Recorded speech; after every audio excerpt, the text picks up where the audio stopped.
antes de mais nada, eu quero agradecer a presença de todos os que estão prestigiando essa nossa live e agradecer também, do coração, o aceite do convite formulado ao Eduardo Pereira de Carvalho, ao Gerson Ferreira Filho e ao Ricardo Kenzo.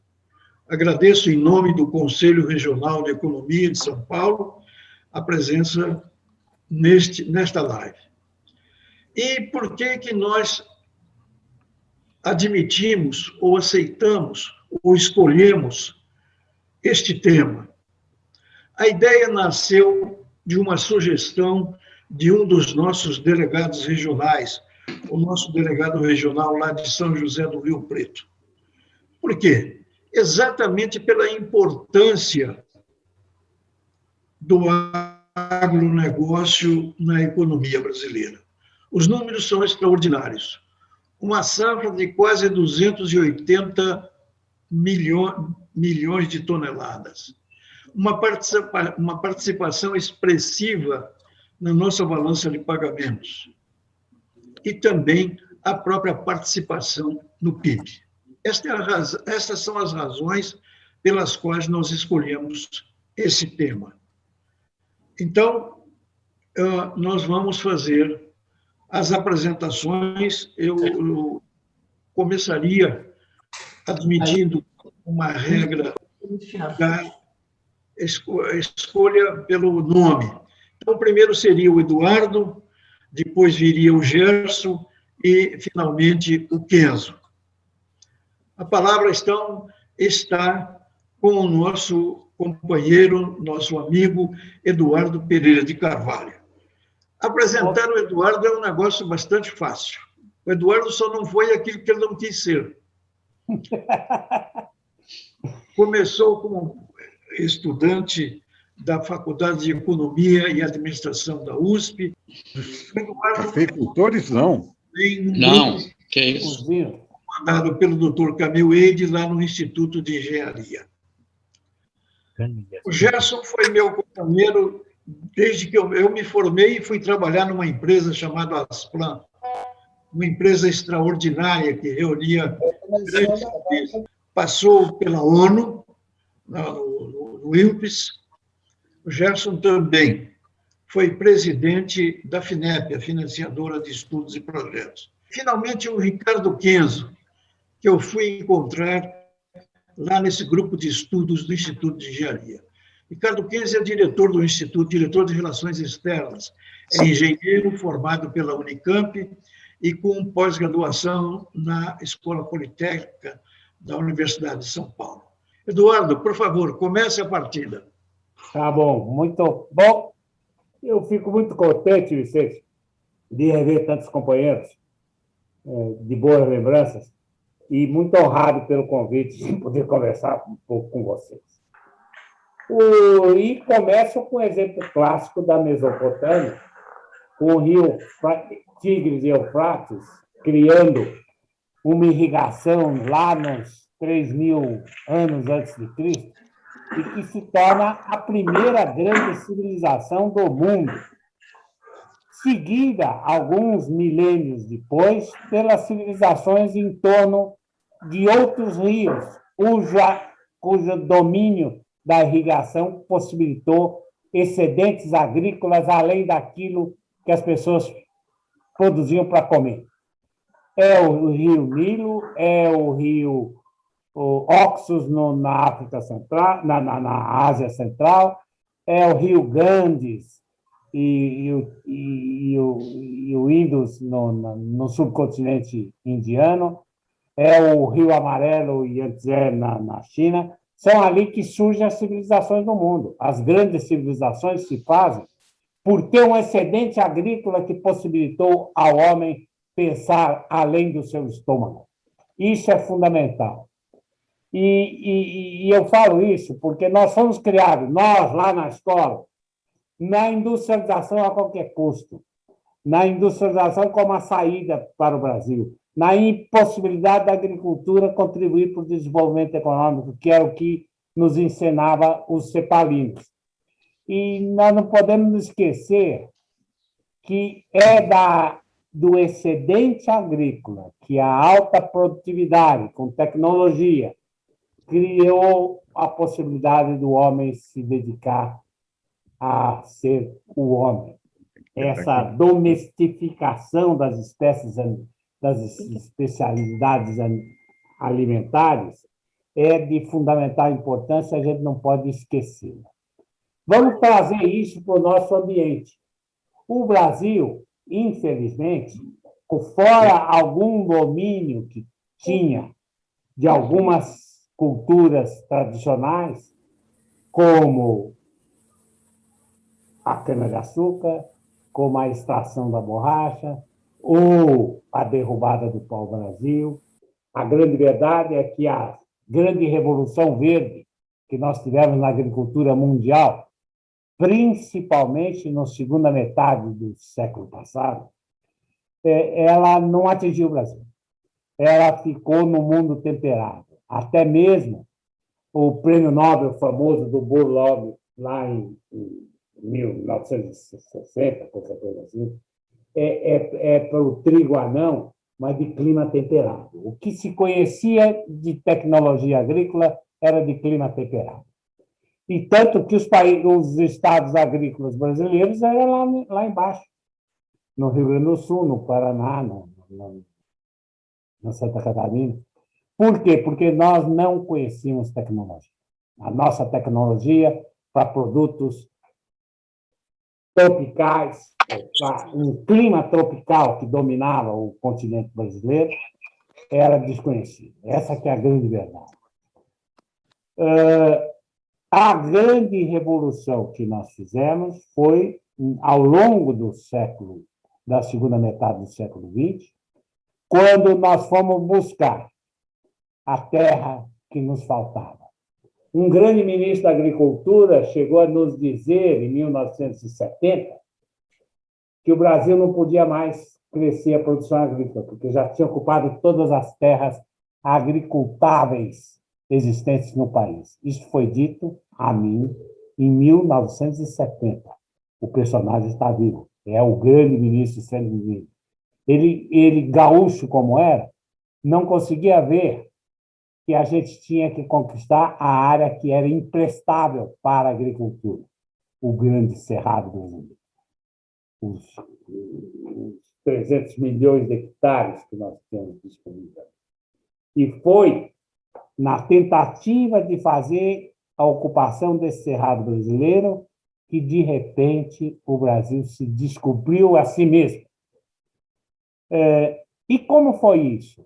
Era seguir os gaúchos, a família pobre gaúcha, que na divisão de heranças que vai havendo ao longo da vida, foi diminuindo suas posses de terra, e os seus 10 ou 15 hectares que sobrou para ele não davam para manter a família fazendo agricultura lá no sul, e subiu com trator velho e caminhão velho para ocupar o sul o oeste do Paraná, o sul do Mato Grosso do Sul, e foi ocupando o Cerrado. Olhando esse povo que estava subindo, é que o governo brasileiro resolveu embarcar num enorme programa de ocupação do Cerrado.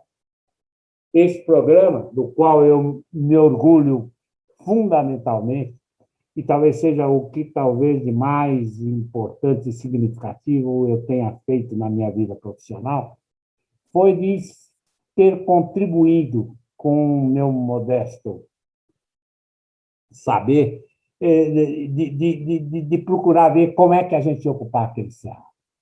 Muitas coisas fortuitas aconteceram no momento. Um grande pesquisador técnico agrícola que trabalhava na Agroceres, por exemplo, trouxe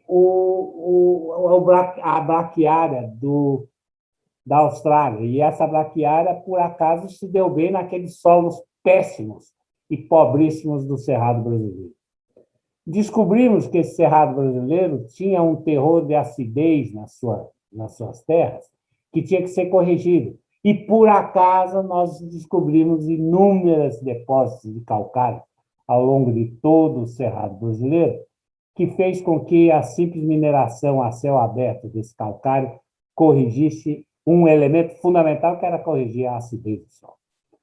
Por outro lado, começou-se a imaginar a necessidade de a gente reunir os diferentes órgãos de pesquisa agrícola no Brasil e dar um rumo a ele. Juntou-se tudo isso numa coisa chamada Embrapa. E a Embrapa, que é criada em 1972, ela cria o ambiente necessário para a enorme revolução agrícola que nós fomos capazes de realizar. Essa revolução se dá por tecnologia. É fundamentalmente a tecnologia que nós fomos descobrir. Primeiro, juntando os institutos de pesquisas existentes e fazendo uma entidade só. Depois, começando do zero, dispensamos todo mundo e fomos recontratar aqueles que valia a pena contratar. Fomos treinar o pessoal. Nós treinamos mais de 2.000 pessoas no exterior, em programas de mestrado e doutorado, no que foi talvez o mais importante esforço coletivo que o Brasil jamais fez para dotar seus cientistas de background tecnológico necessário para fazer o que nós fizemos. E fomos descobrir o que era necessário para que que aquele pobre solo do Cerrado brasileiro pudesse vir a produzir. Como fixar o nitrogênio, por exemplo, na soja modificada geneticamente, que podia fixar esse nitrogênio. Na importação necessária de fosfato e potássio para a complementação dos nutrientes que estavam lá, que não tinha no solo. Esse enorme esforço fez com que nós tivéssemos feito uma grande revolução. E hoje somos, indubitavelmente, um dos primeiros países do mundo nessa revolução agrícola que se dá o nome do agronegócio. O conceito do agronegócio, por outro lado, é de fundamental importância, porque à medida em que a gente olha não só o que se produz dentro da fazenda, mas no momento em que a gente alia isso, todo o que está antes da porteira, como nós dissemos no agrobusiness, tudo aquilo que antecede a porteira, a produção de fertilizantes, a produção de equipamento, a tecnologia desenvolvida, tudo isso está ligado umbilicalmente à tarefa de produzir dentro da terra, dentro da fazenda. Mas tem muito mais do que isso, tem tudo o que se passa após a fazenda. O beneficiamento desse produto agrícola, seja para tirar a umidade dele, para tirar o caroço do algodão, ou para processar primeiramente o caldo da cana-de-açúcar, ou beneficiar a soja, ou o que seja. E o conceito que nós trouxemos disso foi essa fantástica participação do agronegócio, como disse o Vicente, que significa hoje mais de 20% do produto nacional bruto, 5, 24, 27, sei lá o que, o número que a gente quiser, dessa magnitude. Esse enorme esforço feito ajudou muito com este conceito do agronegócio, que passou a ter uma prevalência sobre a orientação geral da economia brasileira, de uma importância extraordinária. Não podemos esquecer do professor Ray Goldenberg, que é o criador, junto com John Davis, do nome agrobusiness, lá na Harvard Business School, no começo dos anos 60, um pouco antes até isso.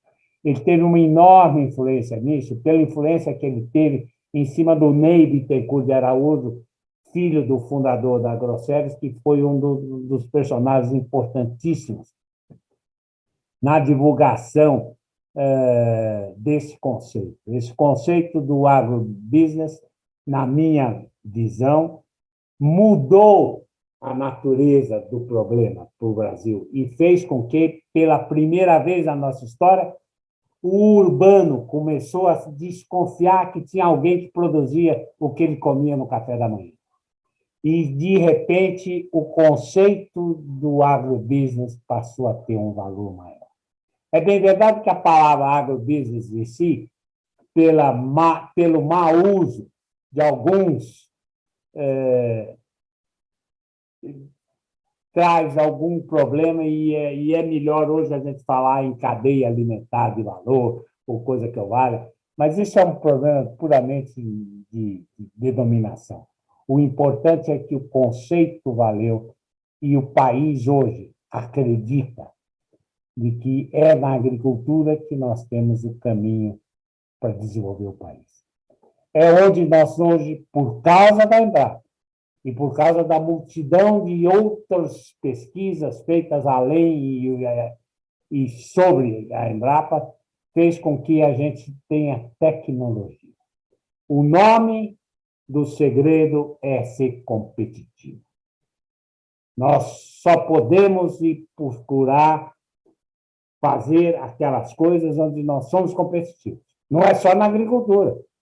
Eu acho que nós temos alguns exemplos fantásticos de coisas feitas além da agricultura. A Embraer é um exemplo, talvez, um dos mais gritantes. Mas nós não somos bons de fazer computador. Eu, por acaso, fui membro lá do Conselho da Cobra em computadores. Tenho uma vergonha extraordinária em ter participado daquele esforço, porque nós não estamos vocacionados para isso. Não temos competitividade nisso, mas temos competitividade no aviãozinho que nós fazemos lá em São José do Rio e São José dos Campos. Essa que é a grande verdade. Nós temos que perseguir o que nós sabemos fazer. E em agricultura, com a tecnologia desenvolvida nos últimos 30, 40 anos, nós fomos capazes de fazer a Revolução Verde que o mundo desenvolvido tinha feito uma ou duas gerações anteriores. E hoje, com a tecnologia que temos, somos competitivos. Mas há um perigo. Há um perigo de estacionar. Há um perigo de a gente parar de investir na pesquisa. E nós estamos acontecendo isso. Eu vou dar um exemplo simples, a cana. Vamos pegar a cana. A cana... E não vão procurar a cana lá do tempo que foi criada em São Vicente, na capitania hereditária de São Vicente, a primeira assim, moinho de cana em 1500 e qualquer coisa. Vamos falar dos anos 70, quando, por uma crise do setor, começou a se investir em tecnologia. Se investir em tecnologia com grandes recursos públicos, mas também com uma fortíssima participação privada, a famosa contribuição que a Copersucar fez no Instituto de Tecnologia da Cana, fez com que nós tivéssemos um crescimento de produtividade física da cana-de-açúcar no sudeste brasileiro, da ordem de 2% a 3% ao ano durante 30 anos. E fez com que nós sejamos hoje, ontem, se fôssemos ontem, os mais eficientes produtores de cana-de-açúcar do mundo, detendo quase 50% da produção de cana do mundo, e com uma eficiência incomparável com qualquer outra. É bem verdade que fazem 10 anos que nós estamos perdendo competitividade. Estamos com produção hoje menor do que média, com uma produção média menor do que a produção média que nós tivemos há 10 anos atrás, por falta de investimento em pesquisa, porque julgamos que nós sabíamos tudo. Na hora que julgamos que sabíamos tudo, nós passamos a não saber nada. Essa que é a grande verdade. Tem um pouco de piada isso, mas a verdade é que o esforço tem que continuar.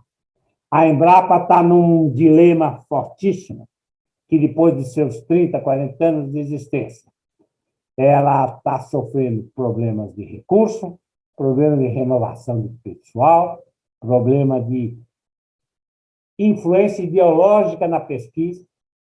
É proibido falar em organismos geneticamente modificados, é proibido se falar em avanços tecnológicos que a moderna tecnologia genética permite que a gente faça e que, infelizmente, ideologias prevalecentes na direção da Embrapa fizeram com que nós parássemos um tanto.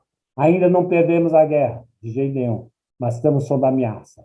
É necessário que exista um esforço extraordinário para recuperar a fantástica tarefa que nós fomos capazes de demonstrar ao mundo que somos capazes de fazer.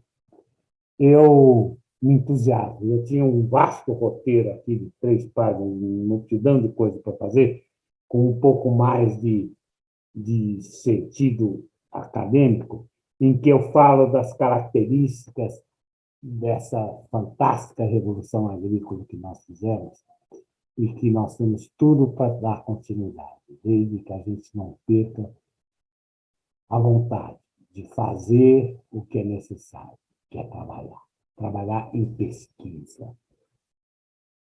Ela é o segredo de tudo.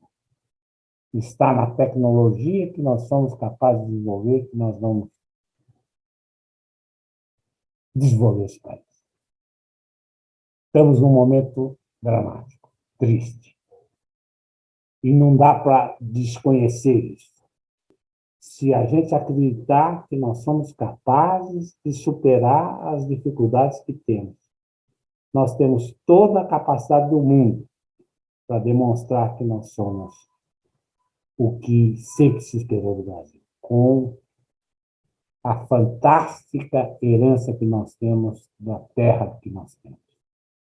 Dos 850 milhões de hectares disponíveis, com mais de 60% de área preservada, e que é possível a gente responder ao fantástico desafio da sustentabilidade, que é palavra de ordem, indispensável para que a gente possa atingir o que a gente deseja. Sem respeito a isto, nós não vamos a lugar nenhum. Porque o mundo vai se recusar a comer a comida que nós produzimos se a gente estiver derrubando a água na nossa vida. Se a gente não abraçar de coração aberto a sustentabilidade, com todos os seus conceitos sociais, econômicos e técnicos, a gente não vai a lugar nenhum.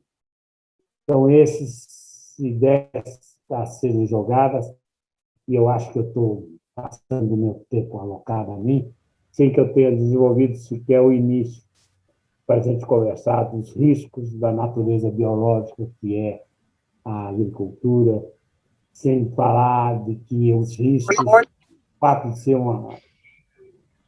de ser uma atividade biológica, ela tem riscos inerentes às flutuações climáticas e de doenças e de tudo isso. Isso exige estoques reguladores que necessitam cada vez mais de conceitos mais avançados em logística, que é um dos grandes obstáculos que nós temos. A ausência de uma logística eficiente, capaz de transportar a custos mínimos a nossa produção agrícola, nós vamos ter que ser muito melhores ainda para poder competir com gente que tem logística muito melhor do que nós. Temos um problema que não foi resolvido até agora, e que já tentou-se muita coisa, que é fertilizantes. Quando a gente fala que o Brasil é um dos grandes exportadores mundiais de agricultura, nunca se fala que nós somos hoje o maior importador de fertilizantes do mundo e que pouco fazemos com relação à produção de fertilizantes nacional. Nós podemos ter avanços tecnológicos fantásticos na fixação de nitrogênio ao solo, E isso é uma linha de pesquisa fundamental a ser desenvolvida e que muito pouco está sendo feito.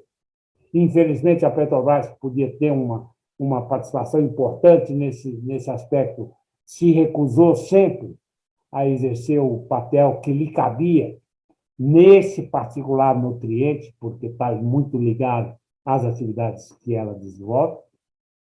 Mas o nosso fosfato não é suficiente. E para sensibilizar esse fosfato, para torná-lo aproveitável, eu tenho que importar enxofre, porque eu não tenho enxofre, e sem ácido sulfúrico a gente não consegue aproveitar o fosfato que nós temos. Potássio nem se fala, está concentrado em 2 ou 3 lugares no mundo, a existência de potássio, e nós somos, a triste fato é que nós hoje dependemos, com uma agricultura tão fantasticamente produtiva que nós temos, tão capaz de desenvolver e de abastecer essa população crescente do mundo, que vai chegar a 8, 9 bilhões daqui a 20, 30 anos de habitantes, e que vai precisar da nossa comida, nós não temos fertilizantes para fortalecer os nutrientes da grande área agrícola brasileira, que é o Cerrado. E esse é um problema outro que precisa ser atacado com coragem. E eu não vejo nenhum esforço nesse sentido. E talvez sejam esses os pontos a serem discutidos. Eu estou avançando aqui na minha hora, e se vocês me deixarem eu falar, eu falo mais umas 2 ou 3 horas, só para começar a conversar com vocês. Muito obrigado por enquanto. Muito obrigado, Eduardo Pereira de Carvalho, como sempre, um grande professor. Dando sequência, eu convidaria agora o Gerson Edson Ferreira Filho para fazer a sua apresentação. Eu quero muito agradecer ao Eduardo por tudo aquilo que ele já falou e ainda não falou nem metade do que queria. E eu vou ver se eu consigo ser muito rápido para dar um pouco mais de tempo para ele, porque ouvi-lo sempre é um grande prazer. No meu caso particular, o prazer ficou maior porque ele me fez lembrar de algumas pessoas com as quais eu convivi e com as quais eu tive muito apreço e muito o que aprender. Uma delas foi o Ney Bittencourt de Araújo, na Grosseres. Uma pessoa admirável que estava à frente do seu tempo como empreendedor dos agronegócios. Eu me lembro que ele até foi pegar dinheiro na FINEP para fazer pinto brasileiro, quando a gente já era o segundo maior exportador de frango e o primeiro maior importador de pinto. Uma outra pessoa a quem eu sou muito grato é o professor Dr. Ciro Miyazaki. Ciro Miyazaki foi a pessoa que, na FINEP, como consultor, ele era do Instituto Agronômico, ele nos ensinou o caminho das pedras para o que a gente precisava fazer na área da pesquisa agrícola. Foi ele que nos colocou como à frente de uma grande quantidade de recursos alocados a muitas pesquisas da Embrapa de norte ao sul do Brasil. E foi através dele que eu conheci a professora Joana Doberleiner, que foi pegar dinheiro na FINEP para fazer fixação biológica de nitrogênio. Essas coisas todas diz muito bem o Eduardo. O Brasil não pode parar com a pesquisa científica e, em particular, com a pesquisa agrícola. Essa história de que está faltando dinheiro na Embrapa é um crime de lesa pátria. A Embrapa precisa continuar fortemente apoiada para fazer aquilo que ela não pode parar de fazer. No caso dos fertilizantes, eu me lembro que a FINEP começou a financiar Goiás Fértil, Ara Fértil, Fosfértil, Serrana, mas um pouco porque o nosso potássio é pouco e um pouco porque a nossa produção agrícola cresceu demais. De repente, nós viramos o maior importador mundial de fertilizantes. Ou seja, esses problemas todos continuam a existir e se somam. Nós precisamos produzir mais fertilizantes e precisamos mais da Embrapa. mais do que nunca, para continuarmos a ser competitivos. E também precisamos para encontrar saídas inteligentes para o desenvolvimento da Amazônia, que não pode ser mais exclusivamente extrativista. Bom, eu acho que, em relação ao tema, eu tinha me preparado para falar de outras coisas, porque quando os economistas numa palestra falando sobre economistas e agronegócio, eu fiquei imaginando que nós iríamos nos dedicar bastante a examinar a intervenção dos economistas na agronomia, no agronegócio, principalmente através do governo, porque a política agrícola e as políticas públicas para a agronomia são muito influenciadas. Mas eu preferia fazer o seguinte, parar por aqui, enfatizando que eu concordo integralmente com tudo que o Edu falou e passar a bola para frente, porque ele certamente terá muito mais coisas para dizer do que eu. Muito obrigado. Obrigado, Gerson. Eu passaria a palavra agora ao Ricardo Kenzo, um engenheiro especialista em logística e outras coisas. Por favor, Ricardo Kenzo, com a palavra. Obrigado, Vicente. Começa...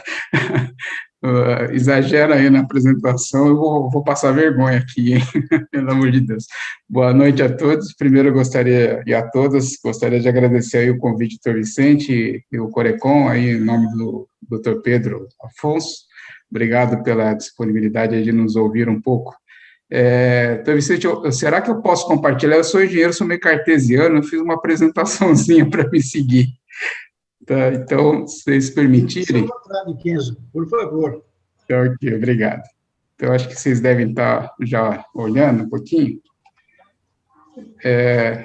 O Dr. Vicente, ele me apresentou um convite em relação a uns temas e uma problemática, e agora falar depois do Dr. Eduardo e o Dr. Gerson é covardia para mim, mas eu vou tentar colocar um pouquinho do que eu tenho aí, um pouco de conhecimento aí, de informações que a gente vem tendo. Como ele contextualizou algo relacionado aí à economia na preocupação dos engenheiros, né, em estar atuando em algumas colocações profissionais dos economistas, e também sobre esse impacto do agro, de uma forma geral, eu tentei contextualizar um pouquinho sobre essa linha, né, e o que eu, particularmente, entendo que seja interessante essa sinergia das duas formações acadêmicas. Se as senhoras e os senhores permitirem, eu vou falar um pouquinho do Instituto, bem rápido, né, para quem não conhecer, nós somos aí uma instituição que promove a engenharia com benefício de desenvolvimento e qualidade da sociedade, uma sociedade civil sem fins lucrativos e que tem um foco de uma educação continuada, né. Temos aí mais de 100 anos de história, né, estamos aí formados com voluntários que têm o compromisso de horas cívicas, atuar aí num retorno para a sociedade, de uma forma geral. Hoje estamos aí com 10 departamentos, 34 divisões técnicas formadas verticalmente em disciplinas. Temos atuado aí com uma divulgação de mais ou menos, né, acima de 200 palestras, seminários, parcerias de acordo com escolas de engenharia de uma forma geral, a participação de ações do Instituto com colaboradores, não só engenheiros, mas profissionais especializados, e temos aí alcançado aí no último ano da ordem de mais de 150 mil pessoas com as nossas atuações. Como eu sou engenheiro, eu tentei fazer uma pesquisinha rápida, né, do que a economia tem na sua contextualização ou na sua essência. Aí eu descobri que a economia vem do grego aí, né, que significa cuidar da casa, aikouvolos. E aí e que também, né, numa outra escolha aí, de forma geral, a economia ela traz essa visibilidade, né, de trazer atividades que são desenvolvidas pelo homem na produção, distribuição, e o que me chamou bastante atenção, né, os serviços aí, a sobrevivência e a qualidade de vida, né. Mas numa contextualização disso, o E-Cycle, ele coloca uma economia que é o quê? É o cuidar da casa apontando a necessidade de buscar modelos focados no desenvolvimento sustentável. Isso que até o Teodoro mencionou várias vezes, né? A sustentabilidade, né, acaba sendo uma necessidade hoje praticamente obrigatória da humanidade para que a gente possa estar dando uma sinergia. Então, a importância da economia, eu acho que vem na sua essência. Eu acho que, se a gente olhar bem os pilares da sustentabilidade, um deles é basicamente a economia, né? São 3 pilares, acho que todos devem já conhecer, mas é só para repetir, a gente pensa no social, no ambiental e no econômico, né? Se esses pilares são equilibrados e atendidos, a gente possui um empreendimento ou uma instituição sustentável. No termo do agronegócio, os segmentos eles acabam se confundindo com os ramos, é bem interessante, né, quando a gente analisa um pouquinho.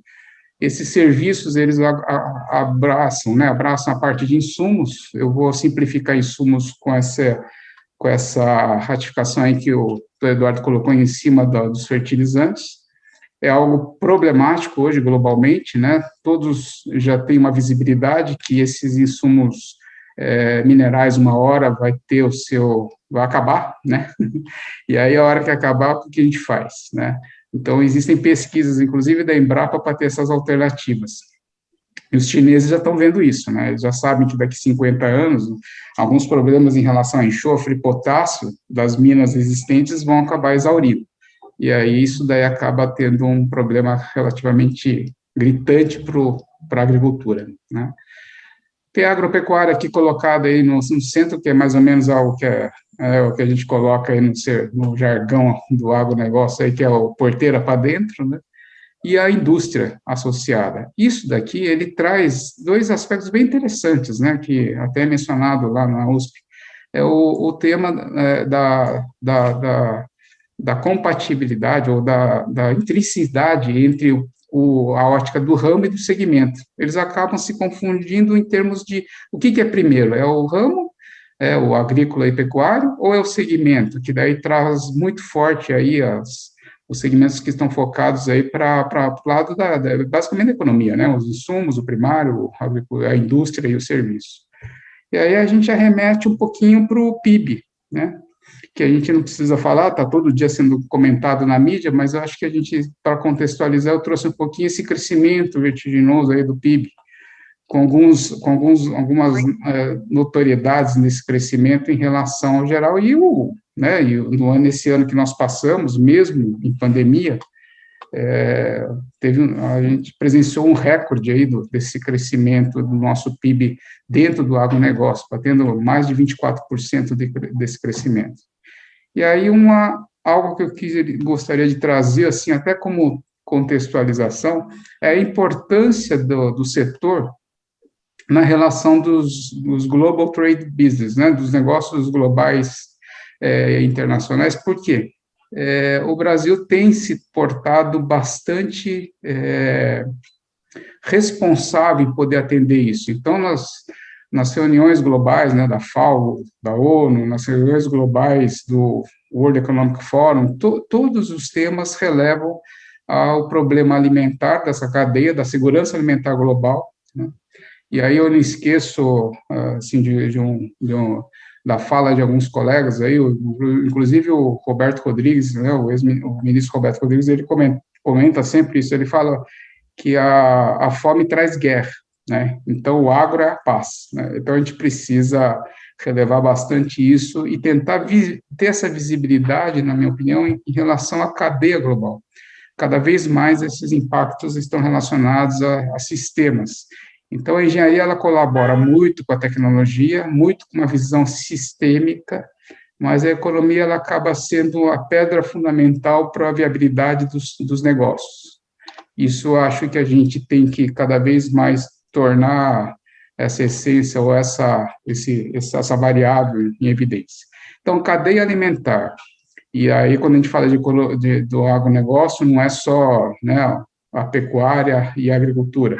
Nós temos o tema da celulose, né, o crescimento da renda per capita global, né, de países que tinham, né, como a China, a Índia, um volume alto, elevado de pessoas abaixo da sobreexistência aí, em termos econômicos, e agora conseguindo atingir alguns patamares, começa a ter o consumo muito forte, né, dos tissues, né, do papel higiênico, das fraldas, tal.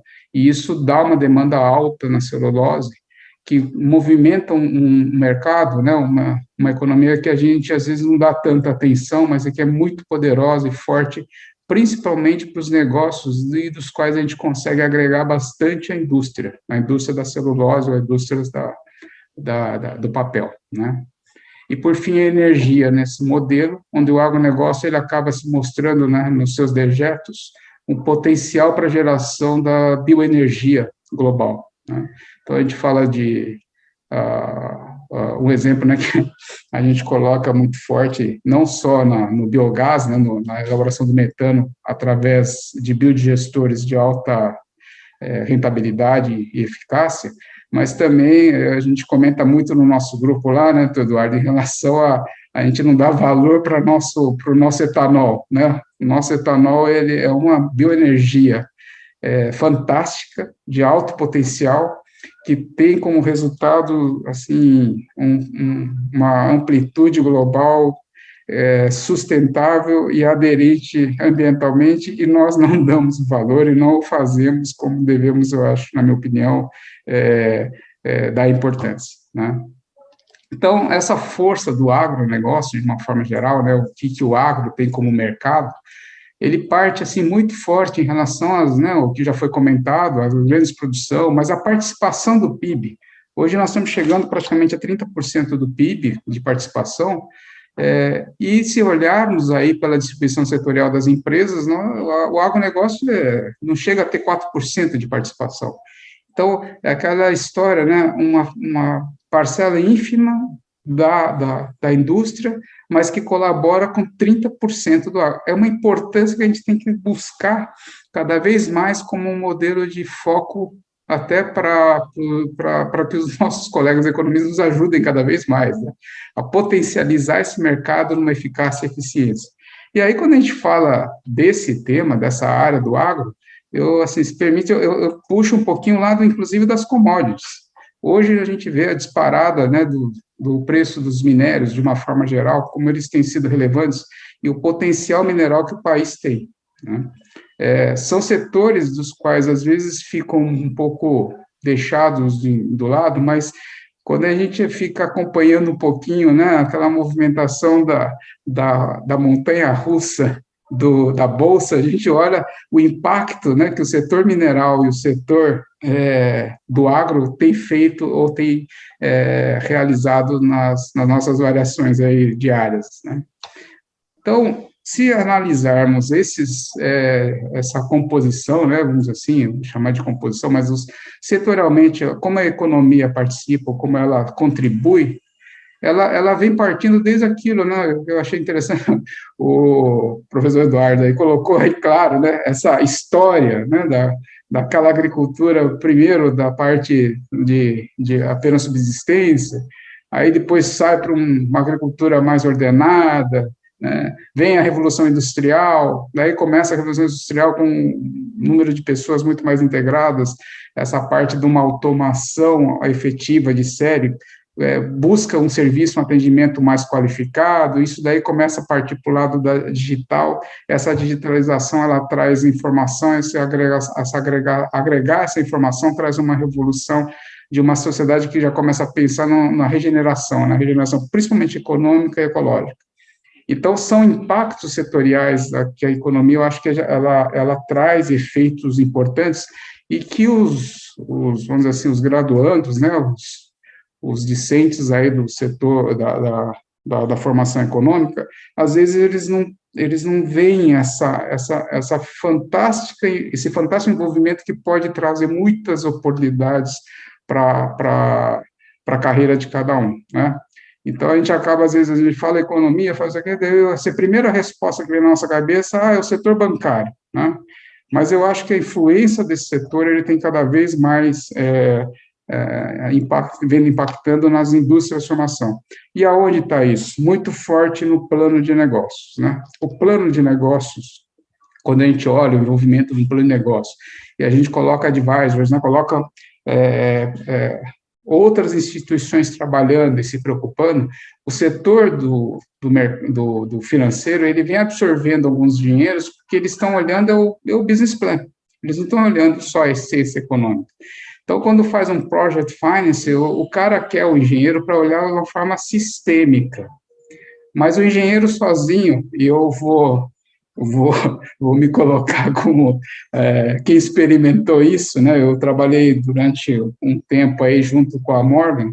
O Banco Morgan me contratou para o quê? Para a gente poder estar trabalhando e trazendo essas visões integradas, sistêmicas, de uma solução de implantação de infraestrutura. Mas a hora que eu chegava lá no tema de discutir o modelo da TIR, do payback, aí eu chamava os universitários, porque se o economista não estiver do meu lado lá, eu não conseguiria estar desenvolvendo tão bem esse modelo com uma visão de mercado mais efetiva.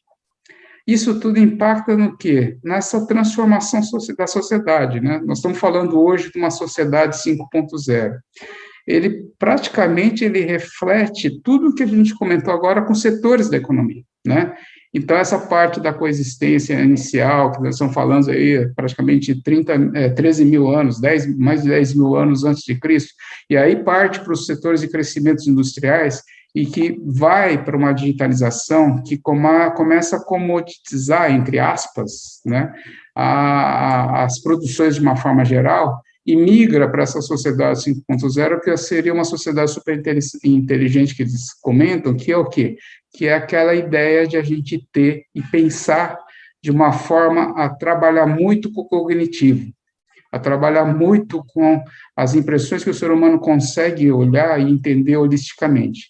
Então, o profissional, cada vez mais, ele vem sendo demandado, e aí não é só o engenheiro, não é só o economista, não é só o médico, né? São todas as profissões que vêm, mas pela essência da ciência que a gente vem observando, né? Aí a gente vai começar a precisar mais dessa essência da ciência com o cognitivo do ser humano para poder estar provocando a robótica ou a inteligência artificial a fazer o que a gente tem demandado ou que a gente necessita, né? Então, o que eu estou querendo contextualizar com tudo isso, né? O engenheiro do setor financeiro, ele é um profissional visto como um coringa para o setor, né? Ele acaba sendo aquele carinha que, tem um lado também financeiro, né? O engenheiro não é muito bem pago no setor da engenharia, então ele olha uma oportunidade interessante de estar no setor financeiro, que eles pagam mais por uma questão até de momento, né?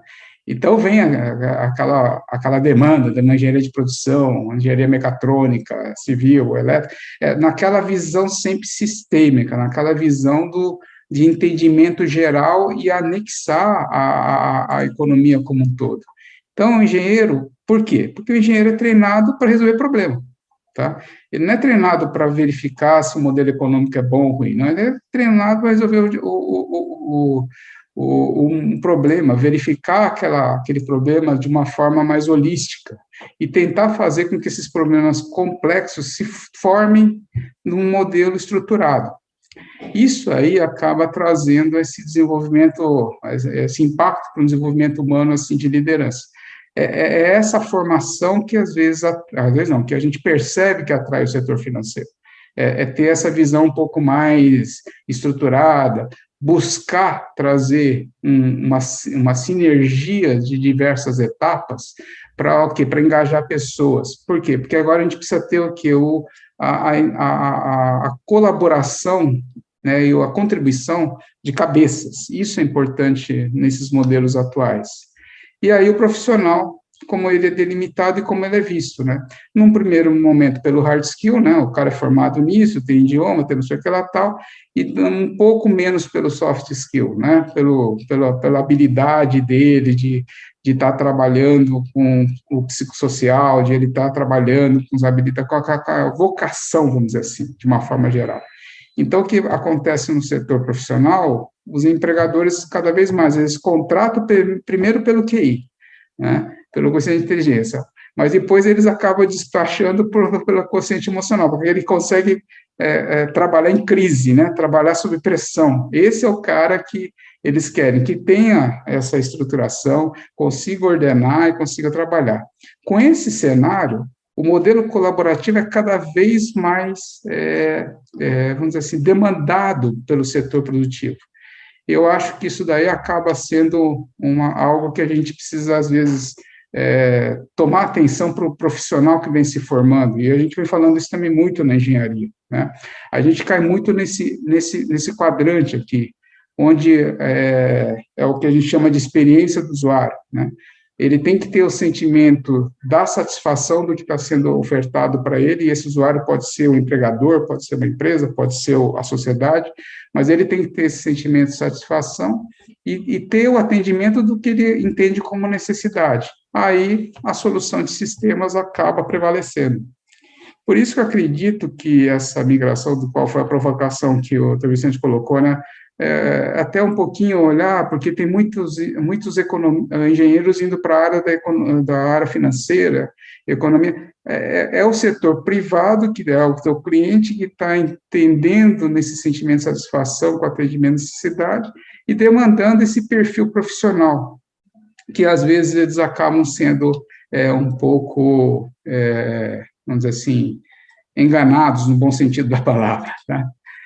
E agora, o que eu estou querendo mais ou menos contextualizar, depois desse cenário do profissional, do setor do agro e dos modelos aí de uma forma geral, do impacto do mercado, é o tema atual, né? O tema da sustentabilidade, nas três dimensões aí, né? Os três pilares que eu comentei, o ambiental, econômico e social.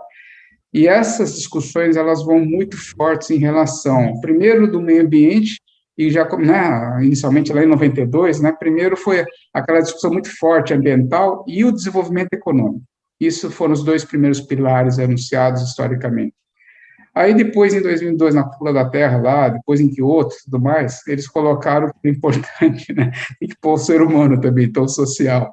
Então, os três pilares acabaram sendo sempre foco para um modelo de evolução, de desenvolvimento.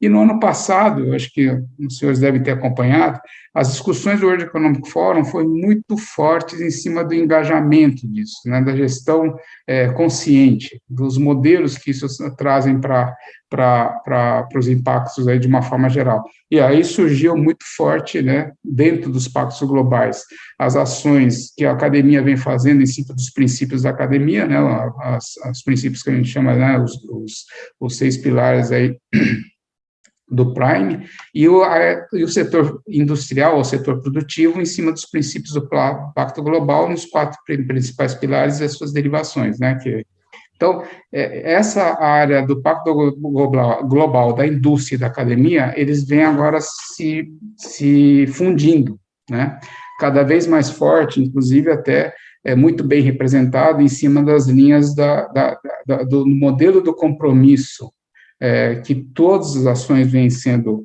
derivadas, e a ONU coloca, estabelece muito forte nos Objetivos de Desenvolvimento Sustentável, né, das ODS.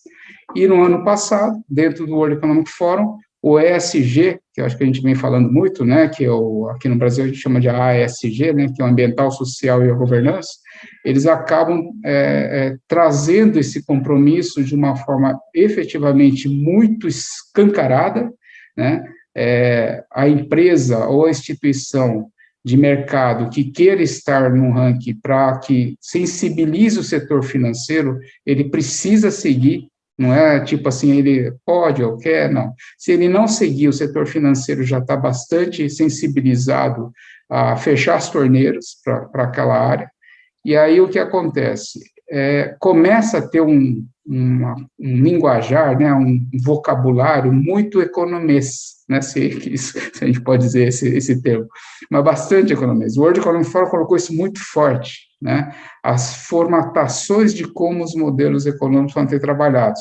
E eu não vejo, assim, particularmente, até, mas eu também não sou da área, pode ser uma ignorância minha, mas eu não vejo o economista brasileiro se preocupando, de uma forma geral, tá, gente? particularmente, é obviamente óbvio que tem muita gente boa e a gente ouve muitos assim, mas a grande massa, eles que sai das universidades, eles não enxergam esse modelo, eles não enxergam a oportunidade gerada que tem dentro desses modelos. Então, se a gente, já estou terminando, se a gente pensar assim no agro no mundo, né, onde nós temos aqui os BRICS, né, nessa interseção relacionada à agricultura, à produção, à parte urbana, né, e o PIB, né. Então, nós estamos aqui no meio, está o BRIC, né, não o BRICS, o BRIC. Então, está o Brasil, a Rússia, a Índia, a China e os Estados Unidos. Nós estamos aqui com as cifras, assim, em termos de área agriculturável bastante extensa, uma população urbana bastante extensa e um PIB enquadrado dentro desses padrões. Então, se a gente cruzar isso pelos países globais, nós estamos aqui nesse meio. Isso é o foco dos principais players globais para o impacto do agronegócio no mundo. Se nós pensarmos na engenharia no agronegócio, a engenharia está no meio, nas ferramentas que podem ser trabalhadas para isso ser colocado. Agora, a economia, ela trabalha nesse tema, e aí essa roseta de informações e classificações é bem interessante, quem tiver oportunidade de dar uma olhada no site do World Economic Forum, você simula aqui várias variáveis e você consegue trazer o impacto disso em todas as ações dos Objetivos de Desenvolvimento Sustentável, junto com os modelos de crescimento e desenvolvimento. Aí eu pus algumas variáveis, eu simulei aqui em questões de a gente ter uma tecnologia do Covid, que é uma coisa assim mais impactante, que a gente tenha vivido hoje, que aí traz problemas de alimentação, distribuição, logística, né? Os negócios de informação, o negócio de dados, né? A infraestrutura digital, né? Pondo algumas variáveis, é interessante que a proposição que sai disso acaba caindo numa economia digital com um novo valor de criação, né? Então, a economia na criação de negócios digitais, ela acaba sendo muito impactante para o futuro de uma economia associada ao nosso modelo de mercado, que é o agronegócio, junto com a implementação da tecnologia, como o doutor Eduardo e o Gerson colocaram aí, da Embrapa, com relevante destaque. Então, a gente não pode perder isso de vista. Eu acho que o setor da economia, ele cada vez mais pode trazer essa provocação para governos, setores produtivos, que se a gente não pode perder essa ação para depois não reclamar que nós fomos o maior produtor de café outrora, e hoje a gente reclama que a Alemanha produz o grama do café mais caro do mundo e a gente ainda fica no commodity da coisa, né? Aquele acomodar no tempo e achando que nós estamos no versus planning, né? Então, a finalização disso dentro de uma cadeia que eu tentei pôr aqui, nós temos os dados, nós temos base de informação, nós temos inteligência para o agronegócio, e essa inteligência, ela carrega dentro dele todas as expertises, as qualificações, as vocações econômicas também, né? Então, precisa ter uma formação sistêmica para que as estratégias e resultados tenham resultados, né? E essas geram as oportunidades. Essas oportunidades estão aí, eu acho que a gente pode trazer, pode em sinergia contribuir bastante fortes com esse modelo. Não podemos perder de vista, com todas as observações que o Eduardo e o Dr. Gerson colocaram em relação aos modelos de tecnologia que foram desenvolvidos, ao que a gente não pode perder o time para isso, não pode perder essas oportunidades e não pode acomodar, né? Isso que é o grande centro. E eu acho que o acomodar, o último Fórum Econômico Global agora de 2020 deixou muito claro, é o bolso que vai fazer isso não acomodar, a gente tem que trazer, e o bolso, né, em contrapartida, a parte econômica. Aí até fiz uma provocação, será que não está na hora de a gente começar a pensar em ter um Master Business Digital Economy, né? Então, a gente ter uma formação de negócios em cima de uma economia digital. Isso talvez pode ser algo bem, uma provocação que eu venho colocando, que eu coloquei até assim pela dica que o doutor Vicente colocou para mim, né? Tipo, olha, o pessoal está lá na área econômica, os meninos saem, não estão muito animados, começam a dizer que estão concorrendo com o engenheiro que está entrando na área financeira, mas a área financeira que eles estão olhando, será que na área financeira é muito de momento? Eles têm que enxergar agora um pouquinho mais do que vem agora pela frente, muito mais nesse novo cenário de uma sociedade 5.0, que é o grande foco da provocação da inteligência humana, né, dentro do quê? De uma economia digital de negócios. E no Brasil, a nossa vocação muito forte sempre está sendo, e eu acho que continuará ainda por algum tempo, nesse modelo do agronegócio. Tá bom? Obrigado, gente. Desculpa falar demais. Muito obrigado, Kenzo. Excelente. Nós tivemos hoje 3 brilhantes aulas. A aula do Eduardo, a aula do Gerson e agora essa do Kenzo. Espetacular, no meu entendimento, hein? E agora eu passo a palavra ao nosso vice-presidente do Corecon e presidente do Sindicato dos Economistas do Estado de São Paulo, Pedro Afonso Gomes, que vai comandar aí as questões colocadas pelos que tiveram oportunidade de estar presentes aqui nesta live de hoje. Pedro Afonso, por favor. Obrigado, Vicente. Olha, por incrível que pareça, as apresentações foram tão completas e todo mundo esperava tanto conteúdo como houve, que não houve perguntas no chat. Houve apresentações de algumas pessoas, eu destaco aqui, permitam, houve 3 apresentações, destaco a Alana, estudante de economia, e que trabalha em agronegócio, dizendo da riqueza da apresentação, e foi exatamente para isso que nós fizemos esse trabalho, que é conjunto das comissões de delegacias coordenadas pelo Vicente e da Comissão de Valorização Profissional que eu coordeno. A nossa ideia é justamente ter mercado de trabalho para os economistas. Eu achei excepcional o conteúdo, mas me permita ao meu antigo professor, Eduardo Carvalho, fazer uma pergunta, Vicente, que é a seguinte: dentro desse quadro todo, a nossa ideia é o agronegócio, mas também as oportunidades para os economistas. E sabemos, da sua experiência como formador de economistas, o que acha que o economista deve seguir em termos de formação, de experiência, de conhecimento para atuar bem no agronegócio, tanto no setor público quanto no setor privado, professor? Essa seria a minha pergunta. Eu acho que há tudo isso que nós falamos é domínio do economista. E vou começar pegando o gancho que o Kenzo me permite fazer. A diferença entre o economista e o engenheiro é que o engenheiro sabe das coisas. Para o engenheiro, 4 mais 4 é 8. Para nós, economistas, 4 mais 4 normalmente pode ser 8, mas também pode não ser. E essa natureza variável do conhecimento econômico faz com que a aliança entre engenheiro e economista seja extremamente útil. Eu tive algumas experiências interessantes a isso. Trabalhei uma vez, durante 2 anos, numa empresa de consultoria em engenharia, uma grande empresa, onde eram 800 engenheiros projetistas, que é o engenheiro mais sofisticado que pode existir, e um economista. Foi uma experiência muito interessante.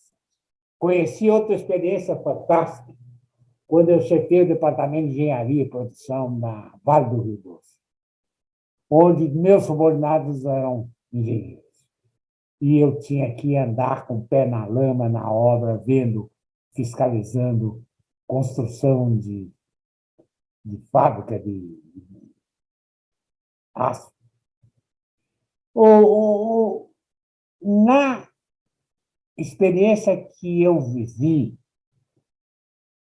de implantação de uma política agrícola decisiva para o país, eu tive a satisfação de saber que conhecimento agrícola era fundamental para eu desenvolver minha tarefa de economista.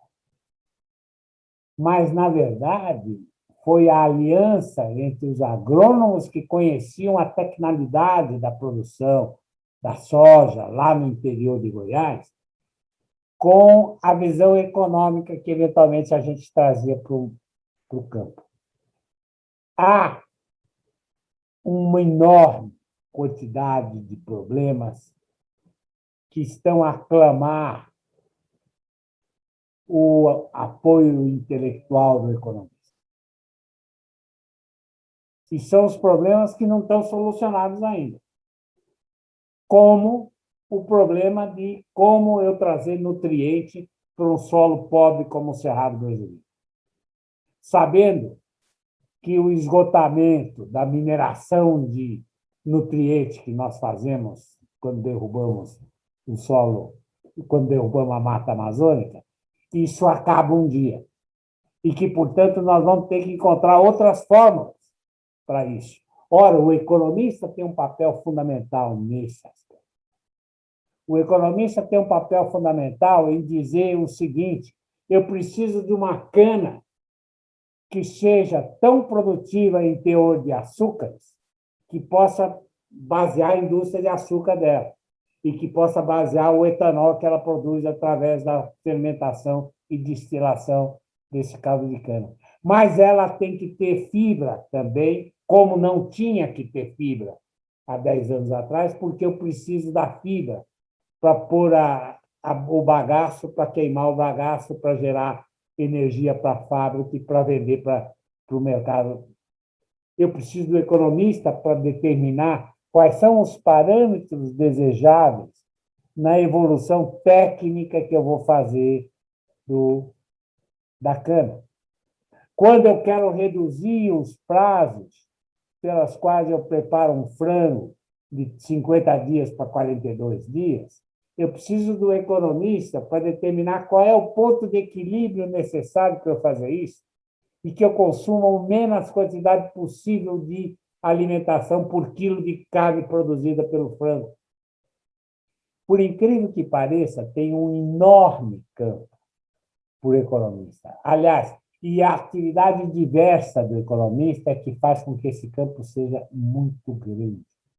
A não tecnificação e a necessidade de ter esses parâmetros conhecidos é que é o papel do economista. Para isso, no entanto, a formação do economista tem que ser muito boa. O economista tem que ser um craque em matemática financeira. O economista tem que ser tão possível diligente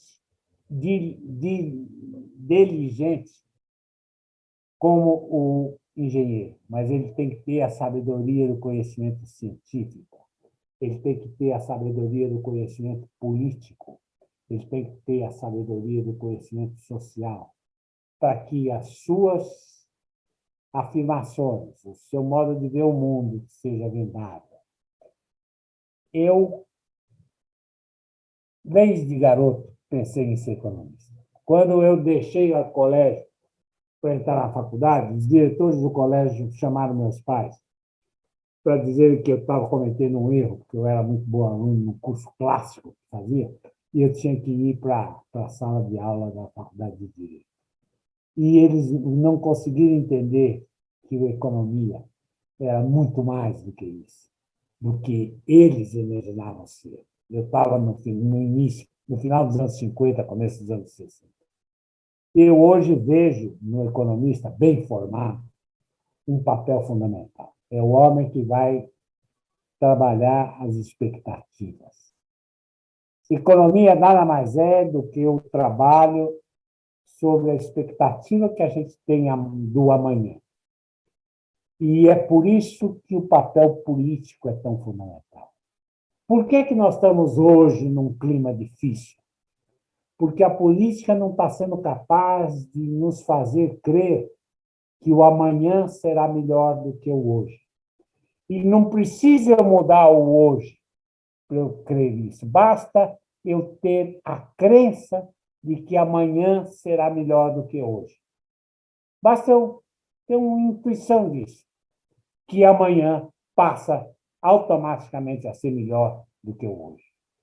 E para isso é que é o papel do economista. Ele tem um papel extraordinariamente diversificado, talvez mais diversificado do que outras profissões.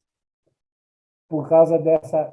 Agora, não é fácil ser um bom economista, porque tem que aliar conhecimentos diferentes, de diferente natureza.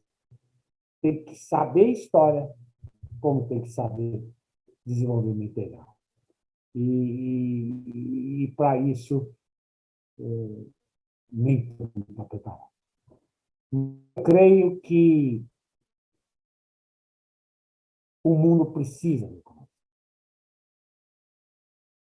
Precisa para desvendar os caminhos futuros, para fazer com que o amanhã seja melhor do que hoje. Obrigado, professor. Vicente, só informando que existe uma pergunta adicional do professor Vinícius Oliveira, falando sobre como incluir na formação do economista essa questão do agronegócio. Acho que está contemplada com a resposta do professor Eduardo Carvalho, lembrando sempre, se querer entrar na comissão de educação do professor Gilson Garófalo, que os cursos de economia hoje têm 1.600 horas para utilizar da melhor forma possível, porque o núcleo duro é de 1.600, mais 1.600, portanto, os coordenadores podem escolher as matérias que quiserem. Então, o agronegócio poderá ser um dos itens, não é? Acho que está contemplado com aquilo que o professor já respondeu.